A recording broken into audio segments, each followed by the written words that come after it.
Hello friends. एक बार फिर से आपका स्वागत है। और हम लोग बायोलॉजी की क्लास 12th की क्लास में हम लोग देख रहे थे लैंगिक जनन के बारे में।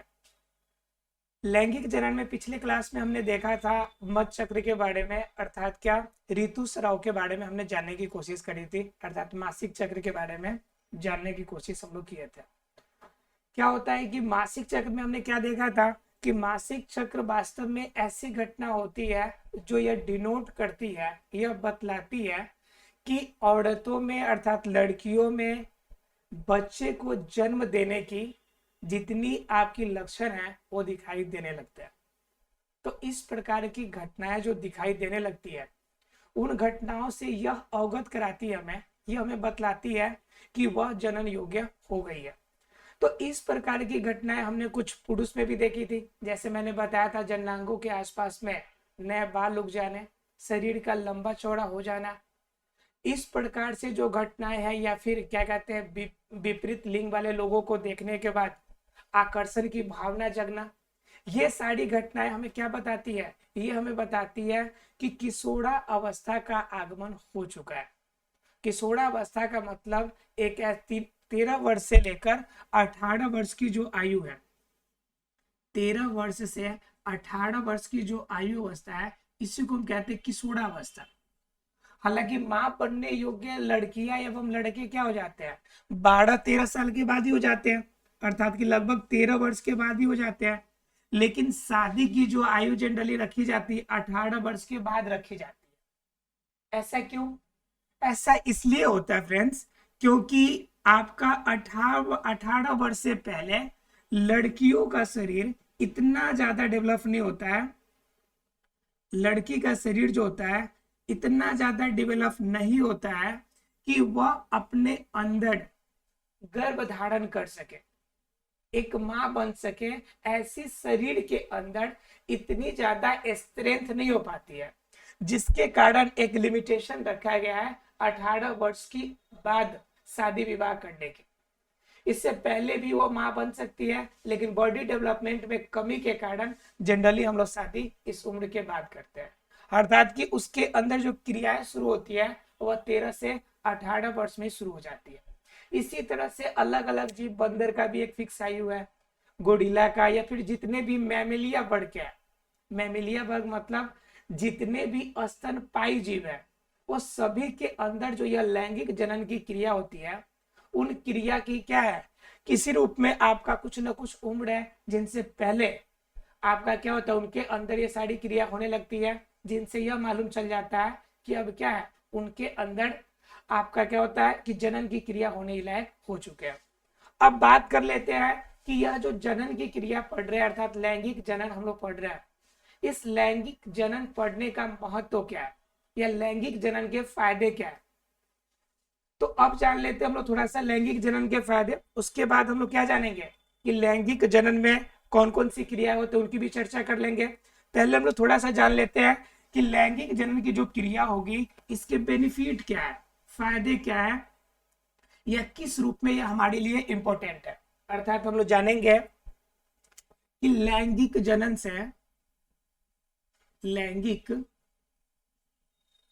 से फायदा मतलब क्या, क्या हमें इनसे फायदा होता है, अर्थात क्या बेनिफिट होता है, क्या इसकी आपकी पॉजिटिव क्वालिटी है, इनके बारे में जानेंगे। तो पहली नंबर जो सबसे ज्यादा इंपॉर्टेंट हो जाती है वो ये हो जाती है कि यह जो होता है कि आपके दो अलग अलग, इसमें क्या होते हैं, दो अलग अलग जीव, अलग अलग जीव इस क्रिया में भाग लेते हैं। अलग अलग जीव का मतलब क्या, एक मेल होगा तो दूसरा फीमेल होगा, ये दोनों जीव भाग लेते हैं। तो अलग अलग जीव होने के कारण इनके जो संतान होंगे, जो संतान होगा वह संतान क्या होंगे जी, एक अलग गुण धारण करेगा, एक अलग गुण धारण करेगा। अलग गुण धारण करने का मतलब क्या हो गया कि वह क्या होगा कि कुछ ना कुछ भिन्नता रखेगा अपने अंदर।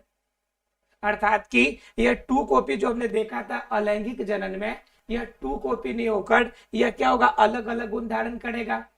अब क्या है कि अलग गुण धारण करेगा, ये तो मान लीजिए पहला बेनिफिट है लेकिन दूसरा बेनिफिट क्या है कि यह जो अभिक्रिया होगी यानी लैंगिक जनन की क्रिया होगी, इसमें जो नया संतान बनेगा, यह नया संतान यह प्राकृतिक में जो परिवर्तन होंगे उनके अनुकूल होगा। प्राकृतिक में जो परिवर्तन होंगे उस परिवर्तन के अनुकूल होंगे। परिवर्तन के अनुकूल का मतलब क्या समझते हैं आप? परिवर्तन के अनुकूल का मतलब हो गया कि अब क्या होगी कि जो नया जीव बनेगा, जो वातावरण में परिवर्तन आ रहा है, जैसे मान लीजिए पहले जो जीव थे, जैसे आपको हम देते हैं डायनासोर का एग्जांपल, डायनासोर का। अब डायनासोर की जो प्रजाति पूर्ण रूप से समाप्त हो गई, वो क्या हो गया, एकाएक से प्राकृतिक में परिवर्तन, भूचाल आ गया, टेम्परेचर हाई थे और एकाएक से टेम्परेचर लो हो गया। टेम्परेचर जब ज्यादा लो हो गया तो जनरली उनकी प्रजाति नष्ट हो गई, विलुप्त हो गई। तो ये जो विलुप्त होने की कगार की स्थिति है वह धीरे धीरे कम होगी, यानी कि अलैंगिक जनन वाले जीवों की अपेक्षा यह जो विलुप्त होने की जो क्रिया है वह क्या हो जाएगी, कम हो जाएगी। विलुप्त होने की क्रिया कम कैसे होगी? तो विलुप्त होने की क्रिया कम इसलिए हो जाएगी क्योंकि जब आपका मेल और फीमेल अलग गुण धारण करने वाले हैं और इन दोनों अलग गुण से एक नया गुण बनकर आएगा, तो यह गुण जो होगा यह मेल और फीमेल दोनों से अलग गुण लेगा। तो यह अलग गुण क्या करेगा, इस प्राकृतिक में परिवर्तन के अनुकूल हो जाएगा और वह अपने आप को बदलती हुई प्रकृति के अनुसार अपने आप को ढाल पाएगा। या दूसरे शब्दों में कहे कि यह जो नया जीव होगा वह क्या करेगा, नेचुरल लॉ ऑफ सिलेक्शन का फॉलो करेगा। नेचुरल लॉ ऑफ सिलेक्शन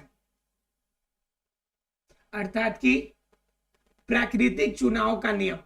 आपने एक नियम पढ़ा होगा जिसे हम लोग कहते हैं प्राकृतिक चुनाव का नियम। डार्विन ने बताया था यह प्राकृतिक चुनाव का नियम। इसमें क्या होता है कि प्राकृतिक सिर्फ उन जीवों को ही इस धरती पर जीवित रहने की अनुमति देता है जो जीव अपने आप को उस प्रकृति के अनुसार ढालने में समर्थ होता है। अगर कोई जीव अपने आप को इस प्रकृति के अनुसार नहीं ढाल पाएगा तो उसकी अस्तित्व पूर्ण रूप से नष्ट हो जाएगी। तो यह जो लैंगिक जनन की क्रिया होती है इसमें परिवर्तन होता है और परिवर्तन के बाद क्या होता है कि वह प्रकृति के अनुसार से, नेचर के हिसाब से क्या करता है, अपने आप को ढाल पाता है, अपने आप को उसमें डालने की कोशिश करता है, एडजस्टमेंट कर पाता है। और जिनके वजह से अपने आप को एडजस्ट कर पाता है तो यह नेचुरल लॉ ऑफ सिलेक्शन के अकॉर्डिंग अपने आप को जीवित रखने में मदद करता है। तो यह सबसे बड़ी बेनिफिट है। उसके बाद तीसरा बेनिफिट क्या हो जाता है, तीसरा बेनिफिट यह हो जाता है कि अब क्या होगा कि यह लैंगिक जनन की क्रिया के कारण ही हम क्या कर पाते हैं कि आपके पौधों में भी अलग अलग रूप में, मनचाहे रूप में परिवर्तन कर पाते हैं।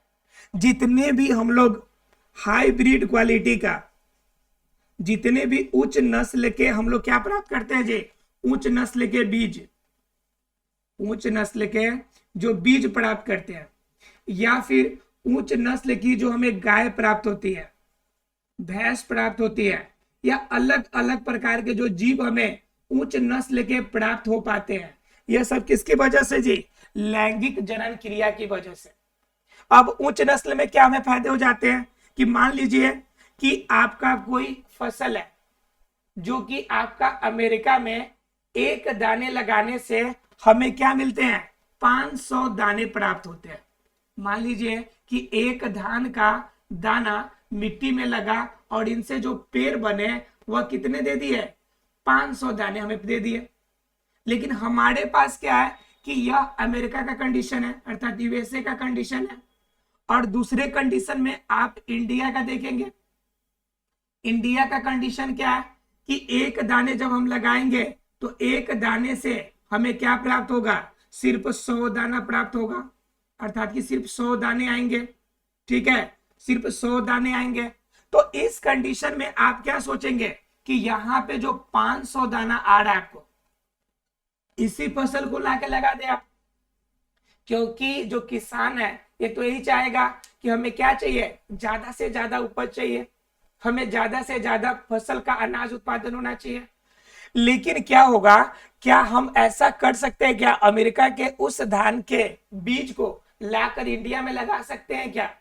तो बिल्कुल भी नहीं लगा पाएंगे, क्योंकि अमेरिका का इन्वायरमेंट का टेम्परेचर जो है लो क्वालिटी का, इंडिया का टेम्परेचर उसके एवरेज में हमारे यहाँ का टेम्परेचर थोड़ा सा हाई है।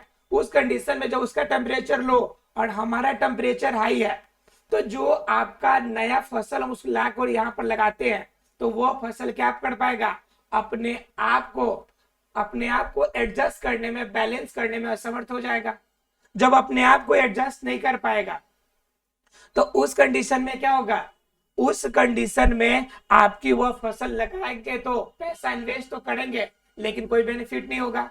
लेकिन क्या होगा कि यह जब हाइब्रिडाइजेशन करते हैं हम लोग, जब हम नस्लों को उन्नत करने की कोशिश करते हैं या उन्नत नस्ल प्राप्त करते हैं, तो उस कंडीशन में हमें बेनिफिट क्या मिलता है कि हम क्या करते हैं कि इंडिया के जो 100 दाने वाले जो फसल है और आपका जो वहां पर हमें 500 दाने देने वाला जो फसल है, इन दोनों फसल के बीच में हम क्रॉस करा लेते हैं, यानी कृत्रिम रूप से जनन की क्रिया करा लेते हैं।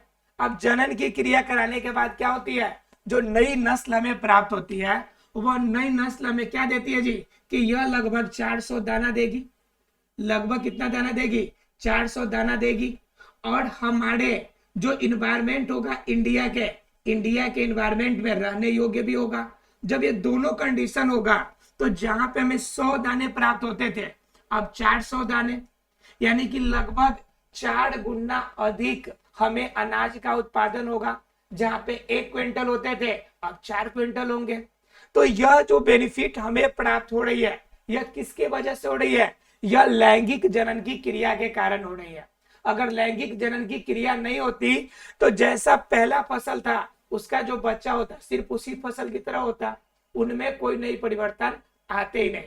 तो दरअसल जितने भी उच्च नस्ल के बीज, इसके अलावा उच्च नस्ल की जानवरें जो प्राप्त होती है हमें, आपने देखा होगा एक आपकी जर्सी जो गाय होती है, उच्च नस्ल की जो गाय होती है, एक दिन में आपका 20 लीटर दूध देती है, लगभग 20 लीटर दूध देती है।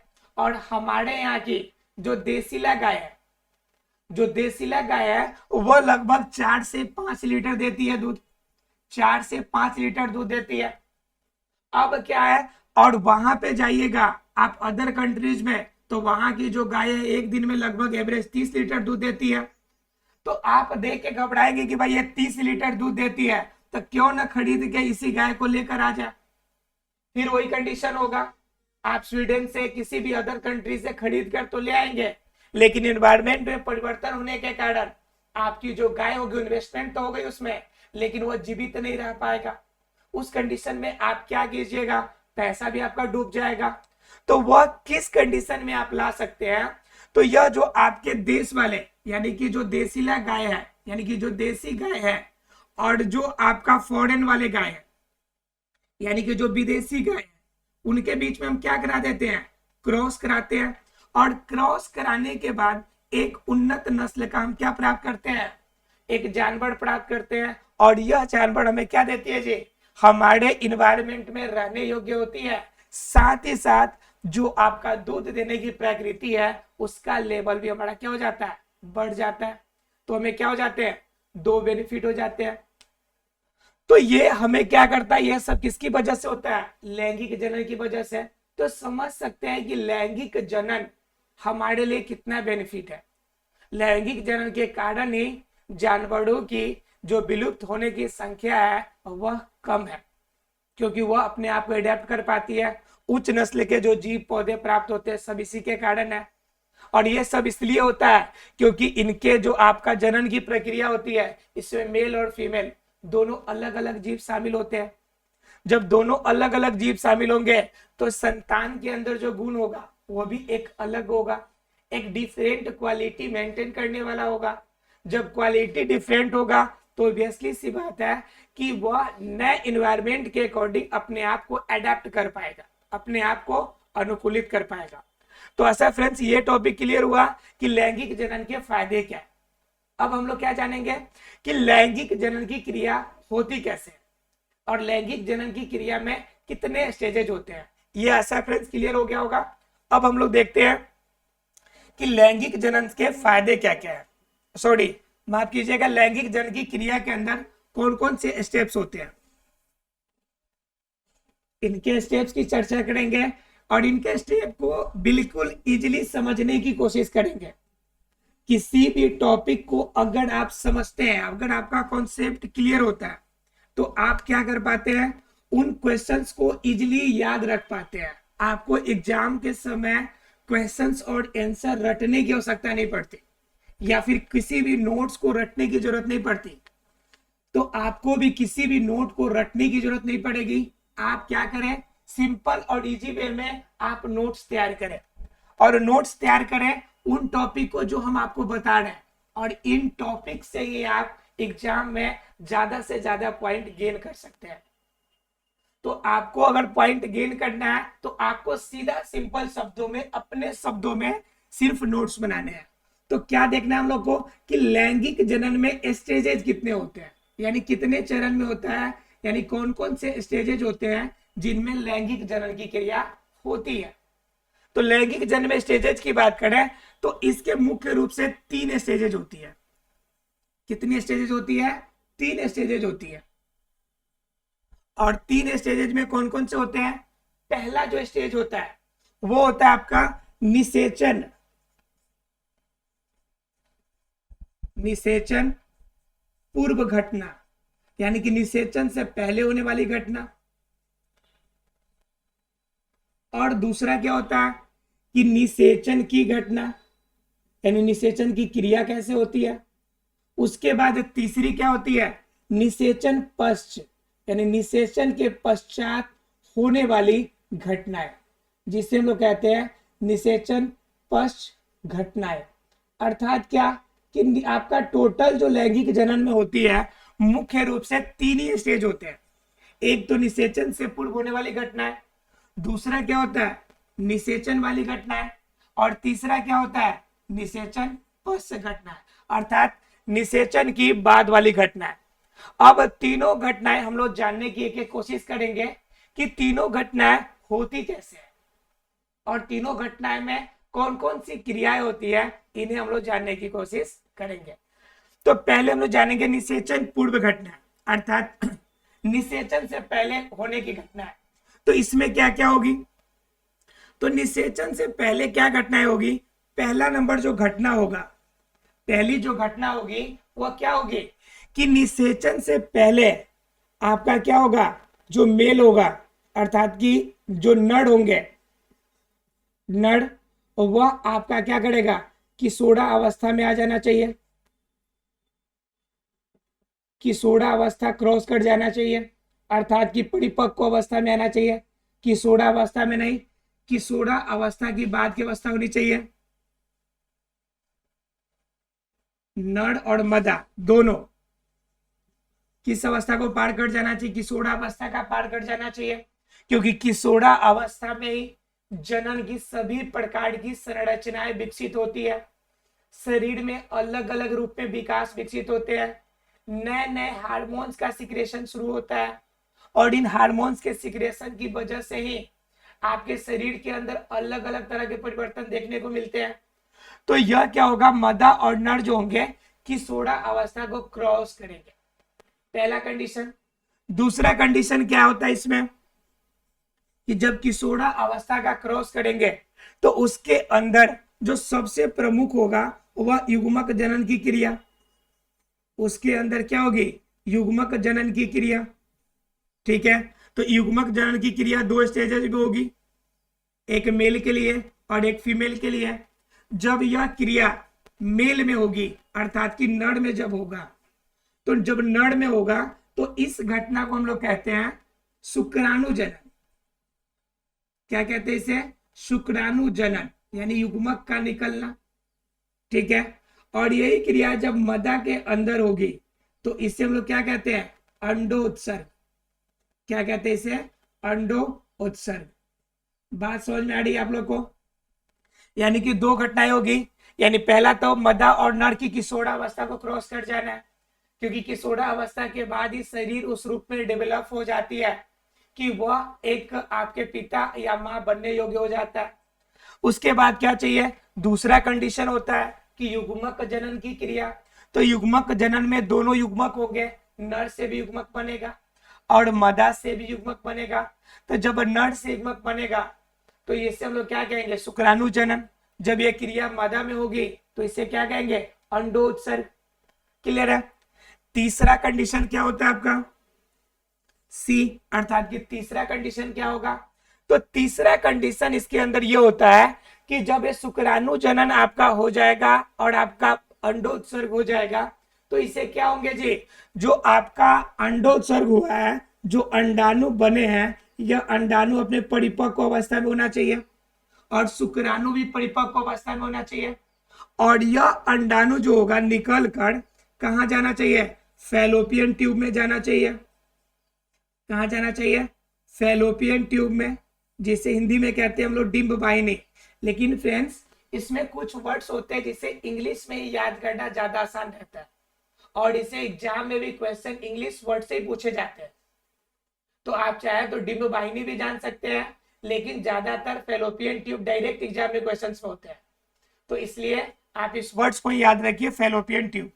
ठीक है, तो फैलोपियन ट्यूब में जाना चाहिए और फैलोपियन ट्यूब में अंडाणु जब पहुंचेगा तो सेम कंडीशन में क्या होना चाहिए, शुक्राणु का भी स्थानांतरण जो होता है मदा के योनि में होना चाहिए, जिससे वह क्या हो सके, जिसके कारण आपका हो सके कि फैलोपियन ट्यूब के अंदर आपका अंडाणु और शुक्राणु का मिल सके। अर्थात कि इस तरह की तीन घटनाएं जो होती है सामान्य रूप से निषेचन से पहले घटना होती है।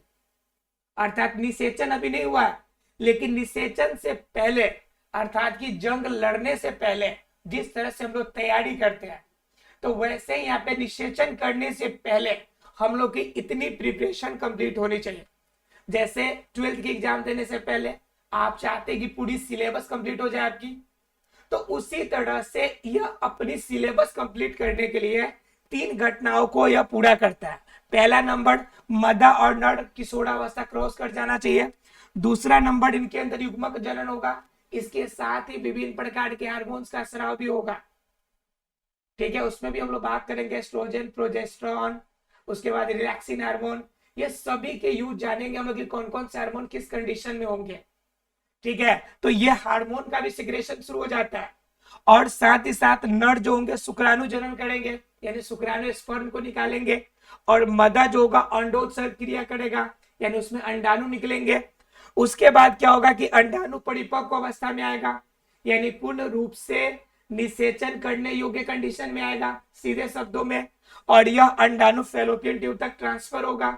उसके बाद क्या, शुक्राणु जो होगा इसे भी हस्तांतरित किया जाएगा, आपकी जो मदा होता है उनके जननांग में अर्थात योनि में, वह भी आपका हस्तांतरित होगा।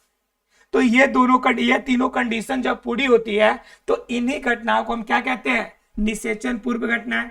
इनमें और भी घटनाएं शामिल होती है, इनमें और भी घटना थोड़ा सा डीप जाए तो इसमें और घटना भी शामिल होती है। क्या घटनाएं शामिल होती है कि हमारे शरीर के अंदर दो प्रकार की कोशिकाएं होती है। थोड़ा सा और समझ लीजिए, इसमें हमारे शरीर के अंदर दो प्रकार की कोशिकाएं होती है। हमारे शरीर के अंदर होने के लिए तो पूरी कोशिका ही है और वो कोशिका हमारे शरीर के अंदर है, लेकिन मौलिक रूप से मुख्य रूप से कोशिकाएं दो प्रकार की होती है। एक होती है हमारी कायिक कोशिका, एक कौन सी कोशिका होती है, कायिक कोशिका, और दूसरी कौन सी होती है, दूसरी कोशिका होती है जनन कोशिका। दूसरी क्या होती है, जनन कोशिका। तो जो कायिक कोशिका होती है उनके अंदर जब विभाजन होता है, जिनसे पूरे शरीर का निर्माण होता है, कायिक कोशिका से हमारे बॉडी बनते हैं, पूरे बॉडी के पार्ट जो बनने की क्रिया होती है, अर्थात शरीर का निर्माण जो होता है वह कायिक कोशिका की वजह से ही होता है। तो इससे पूरे शरीर का निर्माण होगा।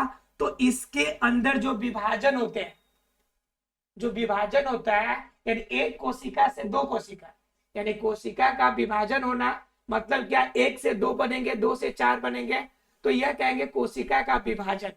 तो कायिक कोशिका के अंदर जो विभाजन होता है वह आपका समसूत्री विभाजन होता है। कौन सा विभाजन होता है? समसूत्री। कोशिका विभाजन भी दो तरह की होती है, एक समसूत्री और दूसरी अर्धसूत्री। अब भाई बात ये आती है कि काई के अंदर जो समसूत्री होता है इसमें क्या डिफरेंस है?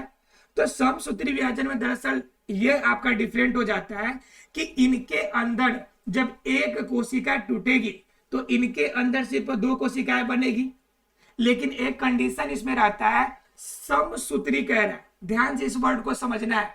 समसूत्री का सम का मतलब समान, सम का मतलब समान, और सूत्री का मतलब गुणसूत्र। सूत्री का मतलब क्या? गुणसूत्र। जिस क्रिया के अंदर जिस कोशिका विभाजन के बाद भी उनकी नई संतति कोशिका में गुणसूत्रों की संख्या जब समान हो तो उसे हम कहते हैं समसूत्री। उसे क्या कहते हैं? समसूत्री कोशिका विभाजन। ठीक है, अर्थात क्या, इसके अंदर जो होंगे, इनके अंदर जो गुणसूत्र होगा वह द्विगुणित अवस्था में होगा, यानी हमेशा क्या होगा? जोड़े के रूप में रहेगा, जोड़ा के रूप में रहेगा। जैसे हमारे बॉडी के अंदर टोटल कितने होते हैं?